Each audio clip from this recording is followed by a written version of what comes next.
এই মুহূর্তে আপনি একটি বদ্ধ ঘরে বসে একা একা এই অনুষ্ঠান দেখছেন আর ভাবছেন আপনি এই মুহূর্তে একদম একা, আপনাকে কেউ দেখতেই পাচ্ছে না, আপনি কারোর নজরবন্দি নন। এই মুহূর্তে আপনার হাতে যে মোবাইল ফোনটি আছে সেখানেও আপনার যা কিছু আছে সবটাই আপনার একেবারে ব্যক্তিগত ডেটা। সেসব শুধু আপনি জানেন, অন্য কারোর তা জানা একেবারেই অসম্ভব। কারণ ফোনে আপনার পর্যাপ্ত নিরাপত্তার যাবতীয় কারসাজি আপনি করে রেখেছেন। কিন্তু সত্যিই কি তাই? সত্যিই কি আপনার সমস্ত তথ্য নিরাপদ? নেপথ্যে অদৃশ্য নজরদারি নেই তো? এ বিষয়ে আপনি নিশ্চিত? কারণ তথ্য প্রযুক্তির এই যুগে তথ্য মানে তো সোনা, যা টাকার চেয়েও অনেক বেশি দামি এবং গুরুত্বপূর্ণ। যার কাছে যত ডেটা সে ততটাই শক্তিশালী। তবে এবার ভয় ধরাচ্ছে সেই জমিয়ে রাখা ডেটা। তার কারণ সেই ডেটা হয়ে যাচ্ছে পাচার। আপনার আমার যা কিছু ব্যক্তিগত তা হয়ে যাচ্ছে একেবারে বাড়োয়ারি। চিন্তা বাড়াচ্ছে গণতান্ত্রিক দেশে ব্যক্তিগত নিরাপত্তা লঙ্ঘন নিয়ে। ডেমোক্রেসির পরবর্তী শত্রু কি তবে রাষ্ট্রীয় প্রযুক্তির নজরদারি? গণতন্ত্রের চোখে চোখ রেখে এখন তবে তাকাচ্ছে ক্যামেরা, কোড আর কৃত্রিম বুদ্ধিমত্তা, ওই এআই।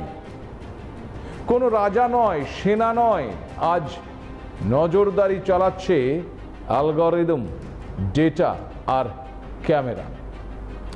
এই প্রযুক্তির লাগাম কার হাতে আর তার আসল লক্ষ্যই বা কি? নমস্কার, আপনারা দেখতে শুরু করেছেন এডিটরস ডায়েরি। আমি ভাস্কর দত্ত আপনাদেরকে স্বাগত জানাই। ডেটা, যা এই ডিজিটাল যুগে মানুষের সবচেয়ে গুরুত্বপূর্ণ সম্পদ। আর এই ডেটা চুরি হলো কম্পিউটার, সার্ভার বা ইলেকট্রনিক ডিভাইসে সংরক্ষিত ডিজিটাল তথ্য চুরি করে গোপনীয় তথ্য সংগ্রহ করা বা গোপনীয়তা লঙ্ঘন করা। চুরি হওয়া ডেটা হতে পারে ব্যাংক অ্যাকাউন্টের তথ্য, কিংবা আপনার অনলাইন পাসওয়ার্ড বা পাসপোর্টের নাম্বার, বা কিংবা আপনার ড্রাইভিং লাইসেন্স নাম্বার, সামাজিক নিরাপত্তার নম্বর, মেডিকেল রেকর্ড, অনলাইন সাবস্ক্রিপশন ইত্যাদি ইত্যাদি। একবার কেউ অন্যের ব্যক্তিগত তথ্য বা আর্থিক তথ্যের অ্যাক্সেস পেয়ে গেলেই সে ডেটার মালিকের অনুমতি ছাড়াই সেটি সম্পূর্ণ মুছে ফেলতে পারে কিংবা পরিবর্তন করে দিতে পারে। এমনকি ওই ডেটার যে আসল মালিক তার অ্যাক্সেস পর্যন্ত আটকে দিতে পারে। আর যার ফল কতটা মারাত্মক হতে পারে নিশ্চয়ই আর আপনাদেরকে সেটা বোঝাতে হবে না। জানেন কি, 500 মিলিয়নেরও বেশি ফেসবুক ইউজারদের ব্যক্তিগত তথ্য ডার্ক ওয়েবের একটি হ্যাকার ফোরামে সম্পূর্ণ প্রকাশিত হয়ে গিয়েছিল। ফেসবুক অ্যাড ফ্রেন্ড, আপনারা আকছার সেই অ্যাড ফ্রেন্ডে নজর দেন এই কারণে যে কে কে আপনাকে ফলো করছে, তাদের মধ্যে কাকে কাকে আপনি চিনছেন, কিংবা অচেনা কেউ আপনাকে আকৃষ্ট করছে। আর সেই অপশনের দুর্বলতা কাজে লাগানোর পরেই এই ডেটা 2019 সালে চুরি করা হয়েছিল। 2023-এর 3রা এপ্রিল ডার্ক ওয়েবে আবার কিছু ডেটা প্রকাশিত করে দেওয়া হয়েছিল, যেখানে দেখা যায় যে ফেসবুক ইউজারদের ডেটা আবার চুরি হয়েছে। এমনকি ডার্ক ওয়েব থেকে সেই ডেটা মাত্র $2.19 কেনা পর্যন্ত হয়েছিল। চুরি যাওয়া ফেসবুক ডেটাতে ইউজারদের যে কোনো তথ্য থাকতে পারে, যেমন আপনার নাম, আপনার লোকেশন মানে আপনি কোথায় থাকেন, আপনার মোবাইল নাম্বার, ইমেল অ্যাড্রেস, জন্মের তারিখ, পেশা, আবার বর্তমানে বিভিন্ন ওয়েবসাইট থেকে আধার নম্বর, বায়োমেট্রিক, ফিঙ্গারপ্রিন্ট চুরি করেও চলছে প্রতারণা। এই আধার নাম্বারকে হাতিয়ার করেই হয়ে যাচ্ছে আপনার তথ্য চুরি, গায়েব হয়ে যাচ্ছে আপনার অ্যাকাউন্টে থাকা হাজার হাজার টাকা। সাধারণ মানুষ বুঝতেই পারছেন না কি করে এটা সম্ভব হচ্ছে। সম্প্রতি খবরে প্রকাশ, আধার সেবা কেন্দ্রের সরকারি কম্পিউটার থেকে সাধারণ মানুষের তথ্য চুরি করছে হ্যাকাররা। আধার কেন্দ্রের কর্মীদের একাংশের সহযোগিতায় ম্যালওয়্যার ঢুকিয়ে ডেটাবেস থেকে গ্রাহকদের যাবতীয় তথ্য হাতিয়ে নিচ্ছে জালিয়াতরা। এমনই হ্যাকার চক্রের জাল ছড়িয়েছে এ বাংলাতে। বাংলার অন্তত 50টি আধার কেন্দ্র রয়েছে এমন, তার মধ্যে কলকাতা, দক্ষিণবঙ্গ বা উত্তরবঙ্গ সর্বত্রই ছড়িয়ে রয়েছে এই চক্রের জাল। আবার লোন অর্থাৎ ধার দেওয়ার নাম করে ভুয়ো কিছু অ্যাপের মাধ্যমে চুরি হয়ে যাচ্ছে আপনার ব্যক্তিগত তথ্য।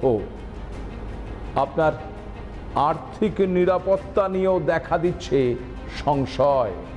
প্রাথমিকভাবে এই অ্যাপগুলো আপনাকে খুব সহজে এবং তাড়াতাড়ি লোনের ব্যবস্থা করে দেওয়ার একটা প্রলোভন দেখাচ্ছে, তবে এর সঙ্গে থাকছে একাধিক ঝুঁকি, যেমন ডেটা চুরি, হয়রানি এবং অবশ্যই ব্ল্যাকমেল। আবার চলতি বছরেই গবেষকরা সম্প্রতি নিশ্চিত করেছেন 16 বিলিয়নেরও বেশি ইউজার নেম এবং পাসওয়ার্ড অনলাইনে ফাঁস হয়েছে, যাকে এখনো পর্যন্ত পৃথিবীর সবচেয়ে বড় ডেটা লিক বলে মনে করা হচ্ছে।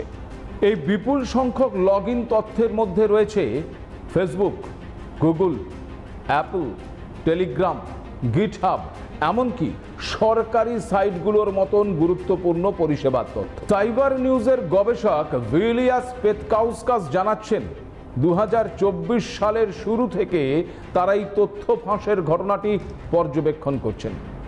তাদের দাবি, 30টি ভিন্ন ভিন্ন ডেটা সেটে মিলেছে এই 16 বিলিয়নেরও বেশি রেকর্ড, যেগুলির প্রত্যেকটিতেই রয়েছে কয়েক কোটি থেকে শুরু করে 3.5 বিলিয়ন পর্যন্ত ইউজার ডেটা।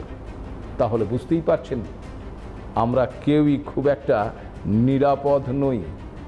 অজ্ঞাত হোয়াটসঅ্যাপ নাম্বার থেকে আসা ছবি ডাউনলোড করলেই অটোমেটিক্যালি ফোনে প্রবেশ করবে হ্যাকার অ্যাপ, যে অ্যাপের মাধ্যমে গ্রাহকের ফোনের যাবতীয় তথ্য, ফোন নাম্বার, ব্যাংক অ্যাকাউন্টের বিভিন্ন নথি চুরি করে নেবে ওই প্রতারকরা। সম্প্রতি এমন খবরও সামনে এসেছে, বাস্তব বলছে বহু রাষ্ট্র এই প্রযুক্তিকে ব্যবহার করছে নাগরিক নিয়ন্ত্রণের চূড়ান্ত অস্ত্র হিসেবে। যেমন চীন সরকার সামাজিক ক্রেডিট স্কোর চালু করেছে, যেখানে নাগরিকদের প্রতিটি কাজ স্কোরে রূপান্তরিত হচ্ছে। যদি কেউ সরকারের বিরুদ্ধাচরণ করে, তার ট্রেনের টিকিট কাটা বন্ধ, স্কুলে ভর্তি আটকে দেওয়া হচ্ছে। চীনের এই স্কোর সিস্টেম কেবল নাগরিকদের জন্য প্রযোজ্য নয়, এটি উদ্যোগ এবং সরকারি সংস্থাগুলোর সঙ্গেও সম্পর্কিত। কিন্তু বাস্তবে নাগরিকদের প্রতিটি কাজ, ঋণ শোধ করা, ট্রাফিক আইন মানা, অনলাইন মন্তব্য সব রেটিংয়ে পরিণত হয়েছে। এমনকি সরকারের নীতি সমালোচনা করলে আপনার সন্তান স্কুলে ভর্তি হতে পারবে না। ভাবতে পারছেন স্বৈরাচারের চরম নিদর্শন এর চেয়ে আর কি হতে পারে? সমালোচকরা উদ্বেগ প্রকাশ করেছেন যে এই ব্যবস্থা নাগরিকদের গোপনীয়তা এবং মানবাধিকারের চরম লঙ্ঘন। প্রশ্ন উঠছে, ডেমোক্রেসির পরবর্তী শত্রু কি প্রযুক্তির ওপর নজরদারি? নাম গণতন্ত্র, অথচ বাস্তবে অ্যালগরিদমিক স্বৈরতন্ত্র। এবার যখন ভারত সরকার পেগাসাস স্পাইওয়্যারের বিতর্কে জড়ালো, তখন ভারতবাসী বুঝলো এ ঘটনা শুধু চীনের নয়। 2021 সালের দ্য ওয়্যার, গার্ডিয়ান এবং ওয়াশিংটন পোস্টের যৌথ অনুসন্ধান দেখায় সাংবাদিক, বিরোধী নেতা সমাজকর্মী সবার ফোনেই স্পাইওয়্যার ঢুকিয়ে আড়ি পাতা হচ্ছে। ইসরায়েল স্পাইওয়্যারের পেগাসাস ব্যবহার করে একাধিক সাংবাদিক, সমাজকর্মী এবং রাজনীতিবিদদের ওপর নজরদারি চালানোর অভিযোগ উঠেছিল কেন্দ্রীয় সরকারের বিরুদ্ধে। যদিও ভারত সরকার এর কোনো দায় নিতে চায়নি, তবে চলতি বছরের এপ্রিলে পেগাসাস মামলার শুনানিতে দেশের সুপ্রিম কোর্ট জানিয়েছে, দেশের সুরক্ষার জন্য সরকার যদি স্পাইওয়্যার ব্যবহার করে তাতে কোনো ভুল নেই। কিন্তু এখানে উঠছে প্রশ্ন, তাহলে এই চলতি বছরে পেহেলগাঁওয়ে ঘটে যাওয়া জঙ্গি হামলায় জঙ্গিদের ধরতে কেন পেগাসাস নয়? এই নিয়ে কেন্দ্রকে নিশানা করেছিলেন তৃণমূলের সর্বভারতীয় সাধারণ সম্পাদক অভিষেক বন্দ্যোপাধ্যায়।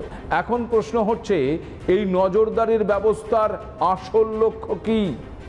প্রশাসনিক ক্ষমতাকে প্রশ্নহীন করতেই কি এই ব্যবস্থা?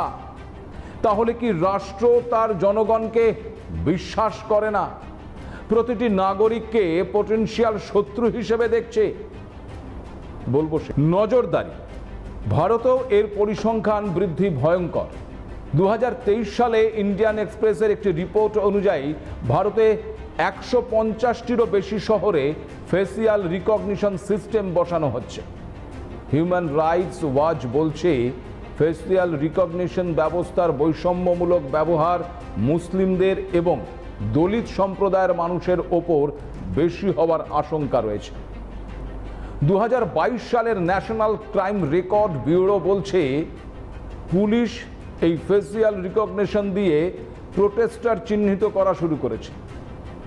ডেটা প্রোটেকশন আইনও যেন নজরদারির বৈধতা দিচ্ছে। 2023-এর digital personal data protection act বা ডিপিডিপি অ্যাক্ট সরকারকে ন্যাশনাল সিকিউরিটি বা ল অ্যান্ড অর্ডারের অজুহাতে এই ডেটা সংগ্রহে দায়মুক্ত করেছে। এখন প্রশ্ন হলো, এই প্রযুক্তি সন্ত্রাসবাদ রুখতে কোনো বৃহত্তর স্বার্থে কাজে লাগছে কি, নাকি শুধুমাত্র মত প্রকাশ রুখছে? বিশ্বজুড়ে আজ নিরাপত্তা আর আধুনিকতার নামে এক নতুন ক্ষমতা বিস্তারের পর্ব চলছে। তবে কোনো রাজা নয়, সেনা নয়, আজ নজরদারি চালাচ্ছে অ্যালগরিদম, ডেটা আর ক্যামেরা। গণতন্ত্রের চোখে চোখ রেখে এখন তাকাচ্ছে ক্যামেরা, কোড আর এআই অর্থাৎ কৃত্রিম বুদ্ধিমত্তা। এই প্রযুক্তির লাগাম কার হাতে? প্রশ্ন হলো, তাদের বা তার আসল লক্ষ্য কি? তাত্ত্বিকভাবে প্রযুক্তি গণতন্ত্রকে আরো স্বচ্ছ ও সংবেদনশীল করতে পারে, কিন্তু বাস্তব বলছে বহু রাষ্ট্র এই প্রযুক্তিকে ব্যবহার করছে নাগরিক নিয়ন্ত্রণের চূড়ান্ত অস্ত্র হিসেবে। আপনারা প্রায় প্রত্যেকেই কিছু হলেই ওই গুগল বাবার শরণাপন্ন হন, চটজলদি উত্তর পেতে বেস্ট অপশন। কিন্তু জানেন কি, গোপনে ডেটা চুরির অভিযোগ উঠেছে ওই গুগলের বিরুদ্ধেও। ক্যালিফোর্নিয়ার আদালতে শুরু হতে যাচ্ছে একটি ঐতিহাসিক ট্রায়াল, যেখানে প্রায় 14 মিলিয়ন অ্যান্ড্রয়েড ব্যবহারকারী অভিযোগ করেছেন তাদের ফোন বন্ধ থাকা অবস্থাতেও গুগল তাদের ব্যক্তিগত তথ্য সংগ্রহ করেছে। শুধু তথ্য নয়, গোপনে তাদের মোবাইল ডেটাও ব্যবহার করা হয়েছে। আর সব কিছুই হয়েছে গুগলের নিজস্ব স্বার্থে। গুগলের বিরুদ্ধে অভিযোগ, অ্যান্ড্রয়েড ফোন বন্ধ থাকার পরেও ফোন থেকে তথ্য পাঠানো এবং গ্রহণ বন্ধ হয়নি। এর মাধ্যমে ব্যবহারকারীদের না জানিয়েই তাদের ডেটা খরচ করিয়ে গুগল বিজ্ঞাপন ব্যবসা আরও শক্তিশালী করেছে, যার বাৎসরিক আয় $200 বিলিয়ন বেশি। যদিও গুগল সরাসরি এই সমস্ত অভিযোগ অস্বীকার করে বলেছে, ব্যবহারকারীরা ফোন চালু করার সময় যে টার্মস অ্যান্ড কন্ডিশনে সম্মতি দেয় তাতেই প্যাসিভ ডেটা কালেকশনের অনুমতি রয়েছে। মানে ফোন ব্যবহার করার সময় এবার কতটা সচেতন থাকা প্রয়োজন বুঝতে পারছেন তো? যে কোনো অ্যাপস ডাউনলোড করছেন কিংবা কোনো কিছু অপশান আপনি চালু করতে যাচ্ছেন, একটা টার্মস অ্যান্ড কন্ডিশন এলো, আপনি না দেখে না পড়েই ওকে করে দিচ্ছেন। আপনি ভাবছেন এতে আর কি হবে? এতে যা হবে, যখন হবে তখন হা হুতাশ করা ছাড়া আর কোনো উপায় থাকবে না। আইনজীবীরা বলছেন ফোন বন্ধ থাকলে এমন তথ্য সংগ্রহের কোনো নৈতিক বা আইনি ভিত্তি নেই। আপনাদের এবার একটা গল্প শোনাই। আপনারা যারা বিশ্ব রাজনীতি নিয়ে মোটামুটি খোঁজ খবর রাখেন, তাদের মধ্যে খুব কমজনই আছেন যারা এডওয়ার্ড স্নোডেনকে চেনেন না। 2013 সালে তিনি মোস্ট ওয়ান্টেড আমেরিকান ব্যক্তিতে পরিণত হয়েছিলেন, কারণ তিনি মার্কিন ইতিহাসের সবচেয়ে বড় তথ্য ফাঁসের ঘটনা ঘটিয়েছিলেন। আয়েশি জীবন ছেড়ে স্বদেশ থেকে পালাতে বাধ্য হয়েছিলেন তিনি, কারণ তার সরকার তার বিরুদ্ধে গুপ্তচর বৃত্তির অভিযোগে মামলা করেছিল।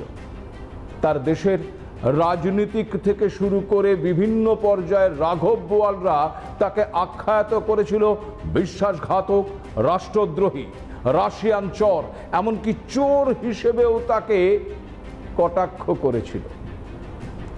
আসল সত্যিটা হলো, স্নোডেন নিজেকে মানবাধিকার কর্মী বলে ভাবেন। একসময় এডওয়ার্ড স্নোডেন ছিলেন আমেরিকার ন্যাশনাল সিকিউরিটি এজেন্সি অর্থাৎ NSA এর একজন কন্ট্রাক্টর। তিনি CIA অর্থাৎ সেন্ট্রাল ইন্টেলিজেন্স এজেন্সিতে কাজও করেছিলেন। 2013 সালে তিনি হংকংয়ে গিয়ে বিশ্বের সাংবাদিকদের কাছে লাখো লাখো শ্রেণীবদ্ধ গোপন নথি ফাঁস করে দিয়েছিলেন, যা প্রমাণ করে দিয়েছিল আমেরিকা সরকার ও NSA নিজের নাগরিক সহ পুরো বিশ্বের ওপর নজরদারি চালাচ্ছে। ভাবতে পারছেন? তিনি প্রথমে হংকংয়ে গিয়ে সাংবাদিক গ্লেন গ্রিনওয়াল্ড, তথ্যচিত্র নির্মাতা লরা পয়েটার্স এবং সাংবাদিক ইউএন ম্যাকাস্কিলের সঙ্গে দেখা করেন। এই দলটি গার্ডিয়ান, ওয়াশিংটন পোস্ট, ডিয়াস পিয়েগা, NYT লামন্ড সহ বিখ্যাত সংবাদপত্রে ফাঁস করা নথিগুলি পর্যায়ক্রমে প্রকাশ করে। স্নোডেনের ফাঁস করা নথিগুলো ছিল মূলত NSA এবং তার অংশীদার ফাইভ আইজ অর্থাৎ US, UK, অস্ট্রেলিয়া, কানাডা এবং নিউজিল্যান্ডের গ্লোবালি নজরদারি প্রকল্পের বিশদ বিবরণ। ভাবতে পারছেন? স্নোডেন আবার বলেছেন, আমি চাইনি সরকার গোপনে এমন ক্ষমতা গড়ে তুলুক যার জবাবদিহি নেই। মানুষকে জানতে হবে তারা যে সমাজে বাস করছে সেখানে কোন ধরনের নজরদারি চলে। একাধিক সর্বভারতীয় এবং আন্তর্জাতিক সংবাদ মাধ্যমে প্রতিবেদনে প্রকাশ হয়েছে 16 বিলিয়ন মানুষের লগ ইন তথ্য ফাঁস হয়ে গেছে। গবেষক বিশেষজ্ঞরা বলছেন বিশ্বের ইতিহাসে এত বৃহৎ বড় মাপের তথ্য চুরি এর আগে কখনো ঘটেনি। ফোর্বসের একটি প্রতিবেদনে বলা হয়েছে, তথ্য ফাঁস অ্যাপল, ফেসবুক এবং গুগল থেকে শুরু করে গিটহাব, টেলিগ্রাম এবং বিভিন্ন সরকারি পরিষেবা কল্পনাযোগ্য যে কোনো অনলাইন পরিষেবার দরজা খুলে দিতে পারে এই জালিয়াতিদের কাছে। যেসব তথ্য জালিয়াতিরা ব্যাপকভাবে ব্যবহার করতে পারবে। এদিকে আবার টেলিগ্রামের একটি বট আছে বলে জানা গেছে। বটটি স্বাধীনভাবে কাজ করে এবং নাম, ঠিকানা, বাবার নাম, এমনকি আধার, প্যান কার্ড এবং ভোটার ID নম্বরের মতন তথ্য শেয়ার করে। যদিও টেলিগ্রাম জানিয়েছে বটটি সরানো হয়েছে, যদিও যা ফাঁস হয়ে গেছে সেসবের কি হবে তা কিন্তু কেউ জানে না। অর্থাৎ এর থেকে প্রমাণ হয় যে নিরাপত্তার নামে গণতন্ত্রের মৌলিক অধিকার আজ লঙ্ঘিত হচ্ছে। প্রযুক্তির বাহানা আসলে দমন নীতির ডিজিটাল রূপ। এদিকে আপনার ব্যক্তিগত জীবন আজ আর ব্যক্তিগত নয়। তাই সচেতন থাকুন, সুরক্ষিত থাকুন। আজ এ পর্যন্তই, নমস্কার।